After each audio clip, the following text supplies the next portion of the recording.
अगर हम बात कर लें स्पेशली सेंट्रल पंजाब की, हम ये जानते हैं कि 266 जनरल सीट्स हैं इलेक्शन में, जिसमें सिर्फ पंजाब की 141 है। इसीलिए हम कहते हैं कि पंजाब तय करता है कि पाकिस्तान की किस्मत का फैसला जो है वो कैसे होगा।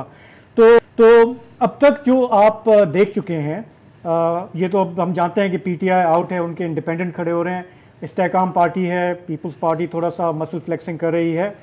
इस दफ़ा के इम्पॉर्टेंट आपको क्या एलिमेंट्स नज़र आए हैं जिस पे नज़र रखने की ज़रूरत है आइंदा 2 हफ्तों के दौरान? जी प्रिया, सबसे पहले तो मुस्लिम लीग नून की अगर हम बात करें तो उन्होंने पंजाब के हवाले से अपनी मुकम्मल तैयारी की है।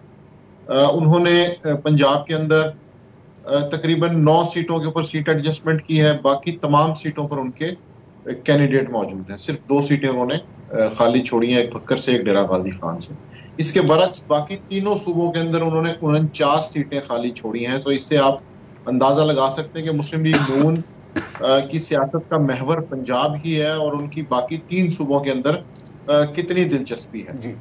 क्योंकि उनकी राय यही है कि अगर हम पंजाब को जीत लेंगे तो हम फेडरल को भी बाआसानी जा सकते हैं।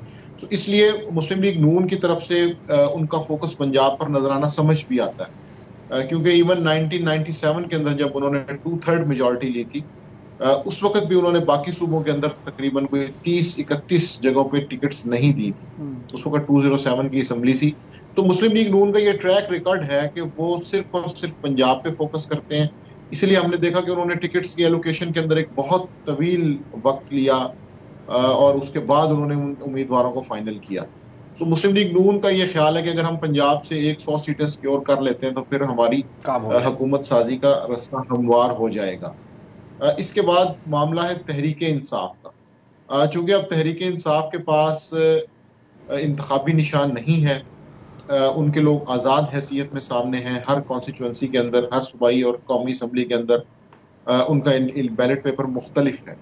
यहाँ पर कुछ जो पीटीआई से वाबस्ता समझदार लोग हैं, उन्होंने ये ज़रूर मेहनत की है कि वो अपने हलकों में कम अज़ कम सूबाई और कौमी जो निशानात हैं असम्बली के, वो एक ही ले लें। लेकिन उनको बहुत कम हलकों में ये चीज़ मिली है। उससे ये वोटर के लिए आसानी हो जाती है कि वो इलेक्शन डे पे बजाय 2 निशानात पे मोहर लगाने के एक निशान पे मोहर लगाता है, तो वो कंफर्टेबल होता है। इसके अलावा पाकिस्तान तहरीक इंसाफ का एक और मसला जो नज़र आ रहा है, हुकूमती जबर और रियासती मसाइल के अलावा, वो ये है कि पार्टी की ग्रुपिंग की वजह से उनको खासे पंजाब के अंदर मसाइल दरपेश हैं।